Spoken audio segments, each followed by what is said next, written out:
have to dial it back a little bit. And if you're like fan casting a rattle trap out on a flat or something, you could probably pick up the pace a little bit, and everything else in between. Every single lure category has a pace that it fishes best at, and that pace it's a combination of the lure, the water temperature, and water color and everything with that, time of year, a lot of different variables that determine exactly how fast you want to run that trolling motor with the lure technique you're using. So one of the things that you have to determine is you have to figure out what is the best speed for you to fish at that will allow you to fish the most efficiently.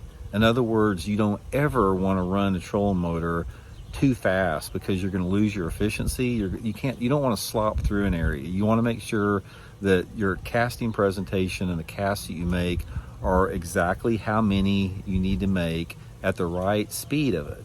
If you work that trolling motor too fast, you're going to pick up the pace a little bit. You're going to work too fast. You're going to get sloppy. You're going to miss cover. So you have to make sure that you factor that into consideration. And on the other end of the spectrum, you don't want to work too slow. You need to cover some water in order to find those active biting fish. So you don't want to, fish at a snail's pace if you're throwing a spinner bait, down an open bank or something. So every single lure has the best pace for it. Now, one of the things to consider with that is when you're trying to figure the pace that, you need to run that trolling motor, again, it's a combination of water temperature, water clarity, the species of bass you're fishing. Water temperature has a big impact on it as far as the speed to retrieve and the type of cover that you're fishing. All that stuff goes into factor with that. And I could make this video last for 5 hours talking about every one of those variables. But the main thing just to keep on the top of your mind is efficiency. Make sure that you're efficiently covering the water, getting in there, getting the best cast, not fishing too fast, not fishing too slow, finding the right pace for it.